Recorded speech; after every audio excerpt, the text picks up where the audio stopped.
when we talk about leadership, um, we almost always default to this idea of, well, extraction.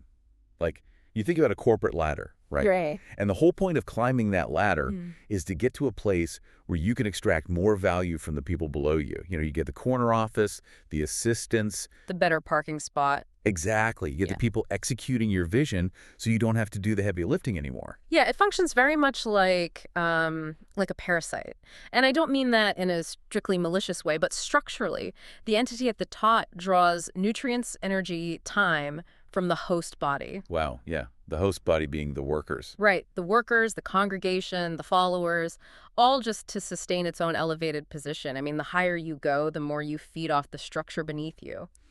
So welcome to today's deep dive. We have a single, honestly, incredibly powerful source on the table today that just completely shatters that entire model. It really does. It's a text titled, A Message for Church Leaders. And our mission for this deep dive is to really explore the profound and honestly often deeply uncomfortable paradigm shift this document demands. Yeah, uncomfortable is definitely the right word for it. Right.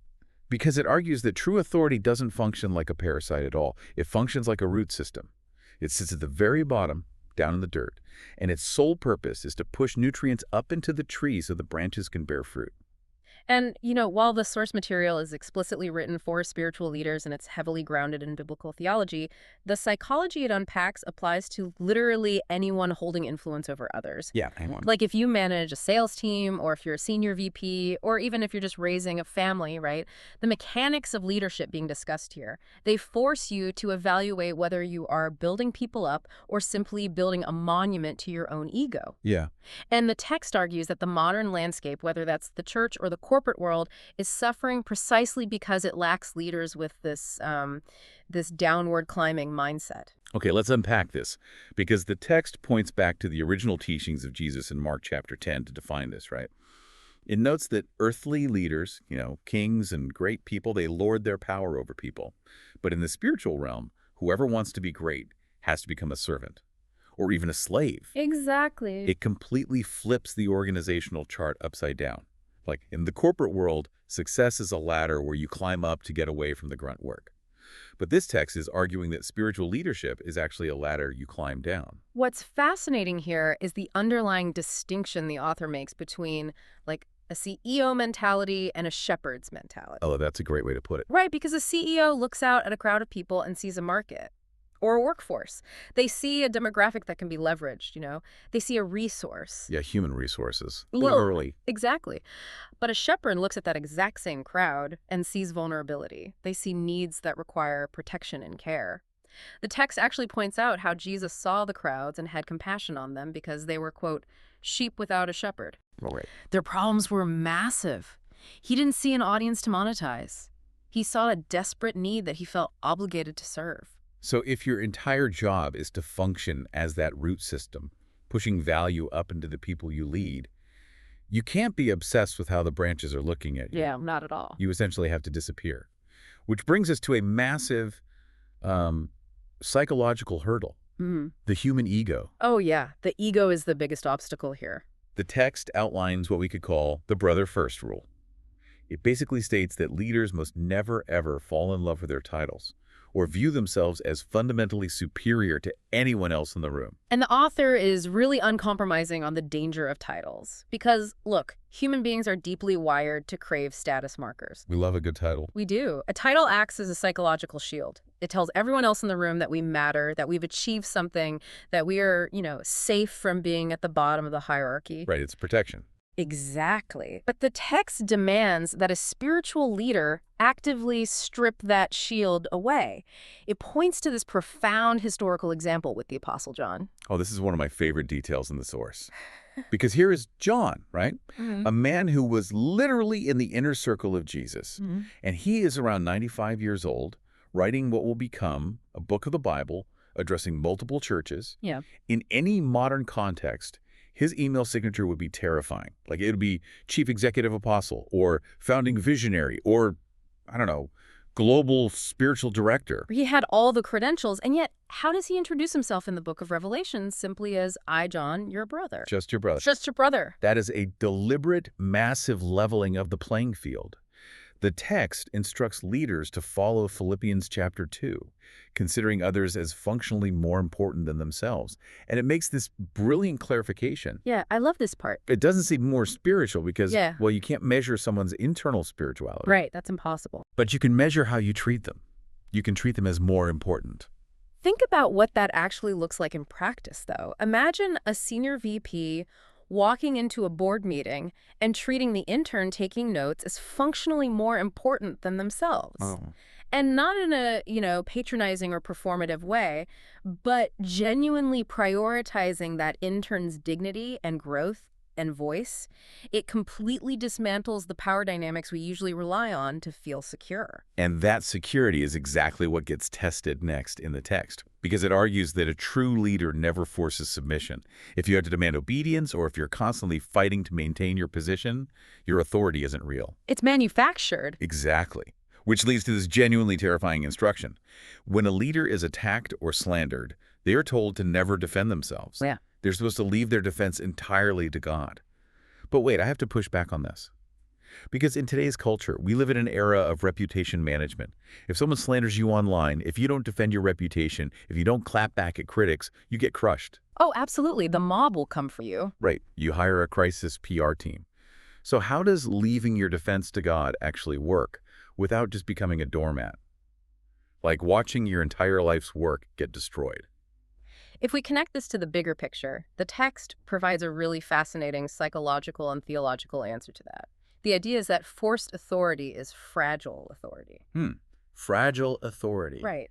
If you have to constantly defend your reputation, your foundation is built on human opinion, which is, entirely unstable.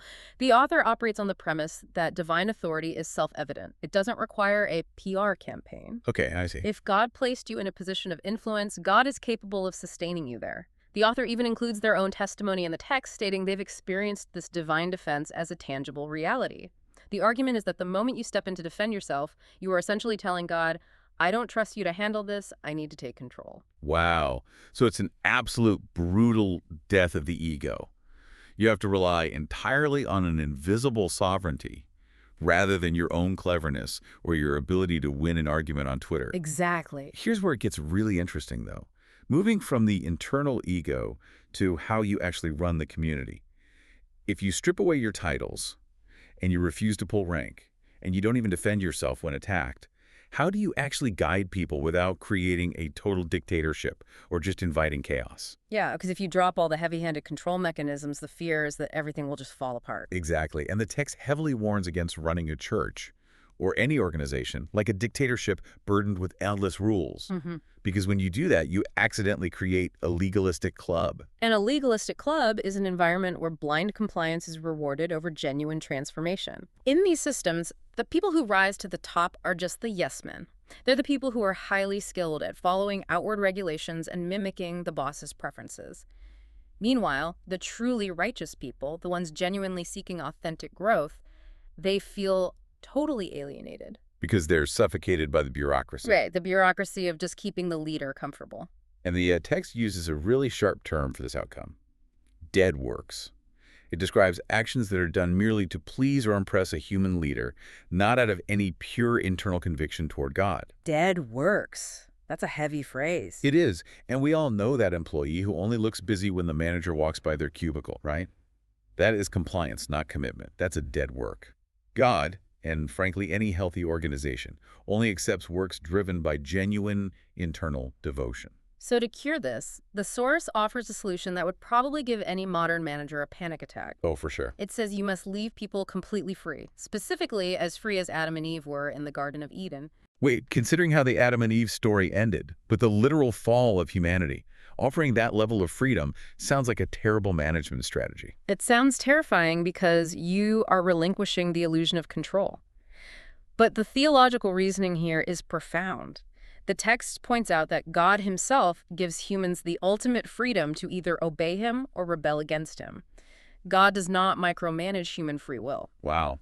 That's true. So what right does a human leader have to micromanage someone else's? Demanding submission from a place of insecurity actually proves the leader doesn't really know God at all. True holiness, according to Corinthians, comes from the fear of God, not the fear of a human supervisor. Okay, so you give people this radical freedom, you drop your ego, you serve them, you don't dictate rules, and shockingly it works. People start thriving. But here is the irony. When you lead like this, people actually want to follow you. Yeah, they do. They start looking up to you. They attach themselves to you. And that introduces a completely different kind of danger. The text is incredibly strict about what a leader must do when they start gaining a following. It outlines what is basically a strict no fans policy. No fans policy. Yeah. Leaders must never allow people to become personally attached to them as fans, because it prevents people from developing a direct relationship with Christ. The text says if someone tries to attach themselves, the leader must literally shake them off. So isn't the whole point of modern leadership and platform building to gain a loyal following? Like actively shaking off your fans sounds like career suicide. This raises an important question, right? Are you building an empire or are you building people? Ooh, that's good. Because a strong-willed, charismatic leader can very easily control a room through sheer personality. They can make people dependent on their wisdom, their energy. But the text argues that this specific willpower must be killed. Killed. Wow. Yeah. A spiritual leader's job isn't to be a permanent middleman to the divine. Their job is to introduce the person to God and then get out of the way. If your followers are attached to you, they're stunted. To make sure leaders aren't accidentally building this, like cult of personality, the text offers some incredible, intensely practical tests of true mentorship. The first is the freedom to disagree. Right. It points out that Jesus allowed Peter to openly rebuke him in Matthew 16. So a leader has to ask, do the brothers and sisters under you feel completely, genuinely free to correct you? And if the answer is no, you are operating in worldly authority. Exactly. And the second test cuts even deeper into the human ego. It's the I told you so test. Oh, this one is brutal. It is. Imagine someone does things their own way, they ignore your advice, and they mess up spectacularly. The text says a true leader must eagerly rush in to help them fix the mess without ever uttering the words, I told you so. We have to talk about the biology of that moment, though, because when you give advice, get ignored, and are ultimately proven right, your brain gets a massive hit of dopamine. Oh, absolutely. Being right feels amazing. It's intoxicating. It validates our superiority. And the text is demanding that you suppress that physiological reward. You have to sacrifice the dopamine hit of being right in order to preserve the dignity of the person who failed. That is the essence of ego death right there. It really is. Yeah. You're absorbing the cost of their mistake without demanding emotional payment in return. Which leads to the ultimate test of a spiritual father in this source material. It uses the metaphor of an earthly father. Just like any healthy parent wants their kids to get a better education and experience a better life than they had, a spiritual father wants his spiritual children to surpass him. Yeah. If God raises up younger brothers who the people trust more than the leader, the text says the leader must joyfully step aside and give them prominence. Because a leader who blocks the next generation from rising isn't a father. They are a hindrance to the body of Christ. They're just protecting their own territory. But what happens when leaders refuse to do this? Like, what are the stakes if they ignore these warnings, cling to their titles, and continue to lord their power over others? Well, the final section of the text is a deeply sobering look at divine accountability. It outlines what we could call the ultimate audit. The ultimate audit. Yeah, dictatorial leaders who show favoritism or rule harshly, they often look around and assume they've won, right? They've escaped consequences. Right, because they have the huge platforms and the metrics of success. Exactly. But the source makes a chilling assertion. God keeps a precise, impartial record of it all. It warns that God will strictly judge hypocritical, unfaithful leaders.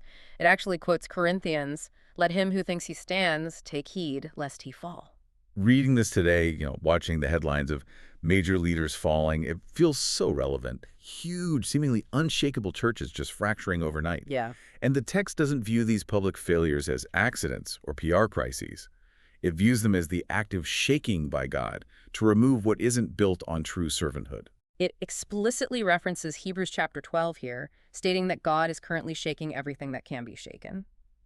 To build a church that survives this shaking, avoiding both worldly compromise and, legalistic Pharisaism, leaders have to serve God with reverence and fear. Remembering he is a consuming fire. That's a direct quote from Hebrews. Right. And the author provides one final stunning example of this: the requirement for leaders to submit to the circumstances and authorities God places over them. Just as Jesus submitted to earthly parents for 30 years in total obscurity just to gain God's ultimate approval, the ultimate audit isn't based on church size, it's based entirely on humility. So what does this all mean? If we summarize the radical nature of this text, we're left with a completely inverted view of the world. True greatness is found at the bottom. Defending oneself is a lack of faith. And true mentorship means making yourself obsolete so others can thrive directly with God. I want to challenge you, listening to this right now, to evaluate the spheres where you hold influence. At work, at home, in your community. Are you demanding submission, or are you freely offering service? And I'll leave you with a final thought, something inspired by the text that really takes these principles to their logical conclusion. Okay, let's hear it. If the ultimate goal of spiritual leadership is to connect people so deeply to the divine that they no longer depend on the leader, then the truest measure of a leader's success is actually how quickly they become entirely unnecessary. Oh, wow. Think about that. How would that metric, the speed of becoming unnecessary, completely change the way we evaluate the quote-unquote great leaders of our world today? That is a question that disrupts absolutely everything. Well, thank you for joining us on this deep dive into a profoundly challenging piece of writing. We hope it gave you a lot to think about. Until next time.